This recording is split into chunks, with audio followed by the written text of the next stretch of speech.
कहते हैं किसी भी रिश्ते में शक उस जहर के समान काम करता है जो धीरे धीरे रिश्ते को खोखला कर देता है। पति पत्नी के रिश्ते की तो बुनियाद ही विश्वास की नींव पर टिकी रहती है। ऐसे में अगर रिश्ते में शक की दीवार खड़ी हो जाए तो कई बार ये ऐसा खतरनाक रूप ले लेती है जिसके बारे में इंसान सोच भी नहीं सकता। कुछ ऐसा ही हुआ तस्वीरों में आपको पुलिस की वर्दी में नजर आ रही कांस्टेबल रिंकी सिंह के साथ, जिसके सिपाही पति को उस पर ऐसा शक हुआ कि पूरा हंसता खेलता परिवार ही उजड़ गया और कांस्टेबल रिंकी को उसके पति ने ऐसी मौत दी कि देखने और सुनने वालों की भी रूह कांप गई। मामला उत्तर प्रदेश के मुरादाबाद जिले का है। यहाँ के कटघर थाना क्षेत्र में पुलिस को कल्याणपुर के जंगल में 17 अक्टूबर की दोपहर एक महिला की सिर कटी लाश झाड़ियों में पड़ी मिली थी। ऐसा लगता था जैसे लाश को पानी में फेंका गया था, लेकिन फूलने के बाद डेड बॉडी किनारे झाड़ियों में फंस गई थी।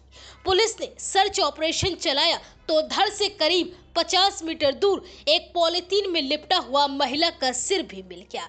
पुलिस ने महिला के धड़ और सिर को कब्जे में लेकर उसकी पहचान करने के लिए जांच शुरू कर दी और 19 अक्टूबर को हरवती नाम की एक महिला ने गंगा किनारे मिले शव की पहचान अपनी बेटी और लापता महिला कांस्टेबल रिंकी के रूप में की, जिसकी गुमशुदगी की रिपोर्ट 15 अक्टूबर को उसके पति सोनू ने रामपुर के सिविल लाइन थाने में दर्ज करा दी थी।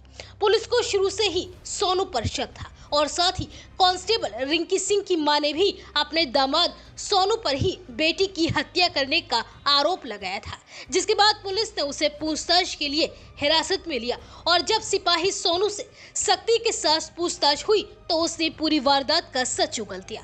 पुलिस पूछताछ में आरोपी पति सोनू ने बताया कि 2011 में मैं और रिंकी दोनों एक साथ पुलिस कांस्टेबल बने थे। हम दोनों एक दूसरे को बहुत पसंद करते थे। हमारी आपसी रजामंदी और परिवार वालों की सहमति से ही 2013 में शादी हुई थी। हमारे 2 बच्चे हैं। हंसता खेलता परिवार था। हम दोनों ने संभल जिले के चंदौसी में लंबे समय तक नौकरी की। हमने वहां अपना मकान भी बना लिया था और करीब 2 साल पहले मेरा ट्रांसफर रामपुर में हो गया। 1 साल बाद रिंकी भी यहीं महिला थाने में आ गई। चंदौसी का मकान बेचकर हम यहाँ रामपुर में ही शिफ्ट हो गए। सब कुछ बहुत अच्छा चल रहा था, लेकिन अचानक रिंकी के गांव का ओमपाल हमारी लाइफ में विलेन बनकर दाखिल हो गया। वह 7वीं फेल है, शराबी और आवारा है। पता नहीं रिंकी को उसमें ऐसा क्या नजर आया कि वो उससे लंबी लंबी बातें करने लगी। फिर वो एक तरह से उसके पूरी तरह से चंगुल में फंस गई थी। पति और बच्चों से ज्यादा वह ओमपाल को तरहीस देने लगी थी।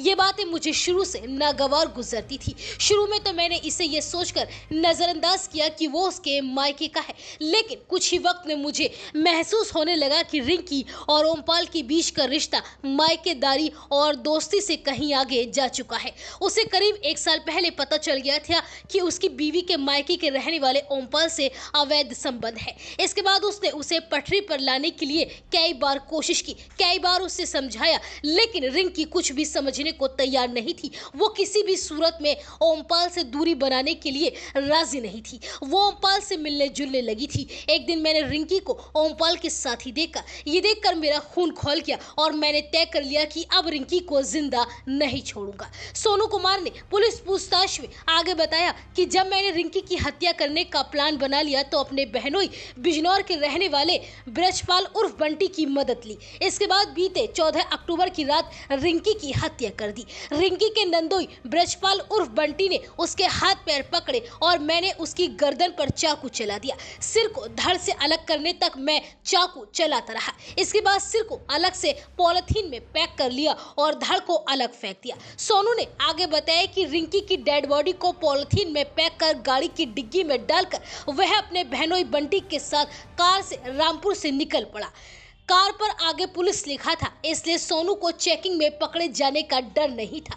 वो लाश को सही जगह ठिकाने लगाने के बारे में सोचता रहा और फिर मुरादाबाद आने पर नेशनल हाईवे बाईपास पर रामगंगा किनारे कच्चे रास्ते से कार उसने नीचे उतारी और इसके बाद कल्याणपुर के जंगल के पास डेड बॉडी को डिग्गी से निकालकर रामगंगा में फेंक दिया। लेकिन जल्दबाजी की वजह से सोनू शव को रामगंगा की धार तक नहीं डाल पाया। उसने पॉलिथीन में पैक सिर को भी भी वहीं फेंक दिया, लेकिन वो रामगंगा में जाने की जगह किनारे की झाड़ियों में जाकर फंस गया। अंधेरा और जल्दबाजी की वजह से सोनू और ब्रजपाल वहां से जल्दी से निकल गए। सोनू ने सोचा था कि सिर और धड़ अलग अलग गंगा में बह जाएंगे, लेकिन ऐसा नहीं हुआ और 3 दिन के बाद ये डेड बॉडी कटघर पुलिस के हाथ लग गई।